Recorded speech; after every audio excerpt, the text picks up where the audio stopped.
ಅಯ್ಯೋ! ಇವತ್ತು ಬರೀ ಬೇಳೆ ಸಾರು ಮಾಡಿದ್ದೀನಲ್ಲ, ಸೈಡ್ ಡಿಶ್‌ಗೆ ಏನು ಮಾಡೋದು? ಬನ್ನಿ ಮಾಡೋಣ ತೊಂಡೆಕಾಯಿ ಪಲ್ಯನ.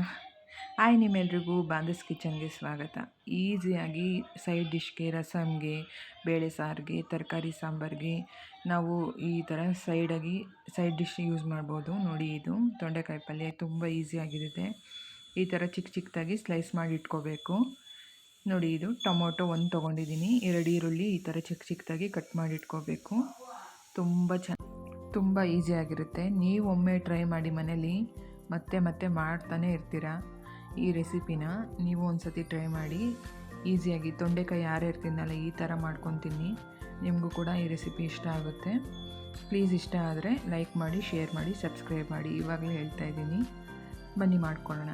ನೋಡಿ, ನಾನು ಅರ್ಧಕ್ಕಿಂತ ಸ್ವಲ್ಪ ಕಡಿಮೆ ತೊಗೊಂಡಿದ್ದೀನಿ ಕಡಲೆ ಬೀಜ. ಈ ಥರ ಒಂದು ಕಡಾಯಿಗೆ ಹಾಕ್ಕೋಬೇಕು.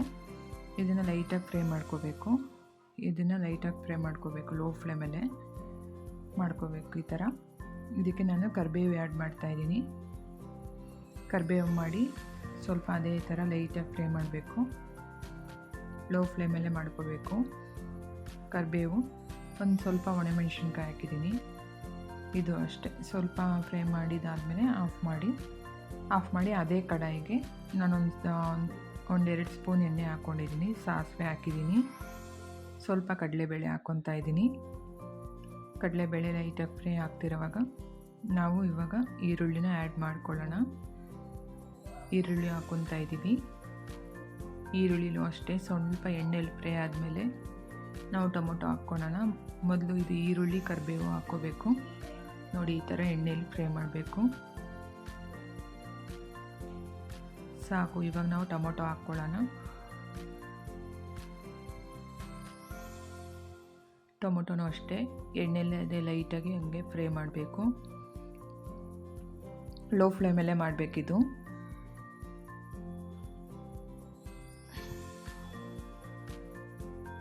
ನೋಡಿ, ಅದಕ್ಕೆ ಬಂದರೆ ಸಾಕು. ಇಷ್ಟು ಬೆಂದರೆ ಸಾಕು. ಇವಾಗ ನಾವು ಕಟ್ ಮಾಡಿ ಇಟ್ಕೊಂಡಿರೋ ತೊಂಡೆಕಾಯಿನ ಹಾಕ್ಕೊತಾ ಇದ್ದೀನಿ. ನಾನಿಲ್ಲಿ ಒಂದು ಅರ್ಧ kg ಆಗೋಷ್ಟು ತೊಂಡೆಕಾಯಿನ ಯೂಸ್ ಮಾಡ್ತಾಯಿದ್ದೀನಿ. ನೋಡಿ, ಈ ಥರ ಹಾಕ್ಕೋಬೇಕು.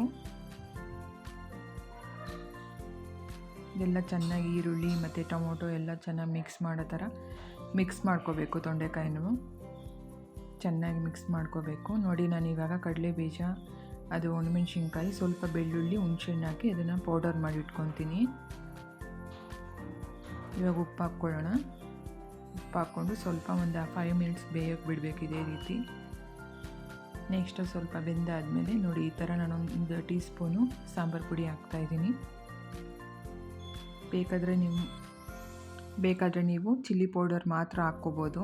ಸಾಂಬಾರು ಪುಡಿ ಹಾಕಿದ್ರೆ ತುಂಬ ಟೇಸ್ಟ್ ಬೇರೆ ಥರನೇ ಇರುತ್ತೆ, ಚೆನ್ನಾಗಿರುತ್ತೆ. ನೀವು ಒಂದು ಸತಿ ಟ್ರೈ ಮಾಡಿ ಸಾಂಬಾರು ಪುಡಿ ಹಾಕಿ ಮಾಡೋದು. ನೋಡಿ, ಈ ಥರ ಎಲ್ಲ ಮಿಕ್ಸ್ ಮಾಡ್ಕೋಬೇಕು.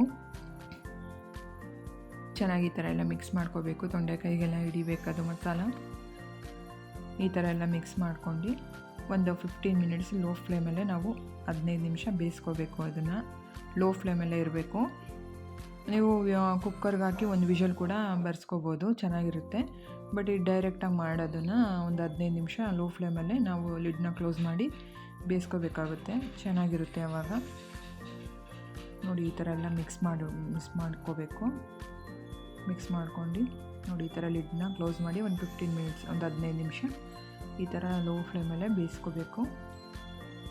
ನೆಕ್ಸ್ಟು ನೋಡಿ, ಆ ಥರ ಒಂದು ಸ್ವಲ್ಪ ಹೊತ್ತಾದಮೇಲೆ ತೆಗೆದು ಒಂದು 1/4 ಕಪ್ ನೀರು ಹಾಕಬೇಕು, ಸಾಕು. ಮತ್ತು ಒಂದು 10 ನಿಮಿಷ ಈ ಥರ ಫ್ರೈ ಮಾಡಿಕೊಂಡ್ರೆ ಸಾಕು. ತೊಂಡೆಕಾಯಿ ಪಲ್ಯ ಚೆನ್ನಾಗಿರುತ್ತೆ, ಟೇಸ್ಟಿಯಾಗಿರುತ್ತೆ. ಇದನ್ನು ಚಪಾತಿ ಜೊತೆನೇ ತಿನ್ಬೋದು, ಚೆನ್ನಾಗಿರುತ್ತೆ. ನೋಡಿ, ಎಲ್ಲ ಆದಮೇಲೆ ಒಂದು 10 ನಿಮಿಷ ಬೆಂದಾದಮೇಲೆ ಈ ಥರ ಬರುತ್ತೆ.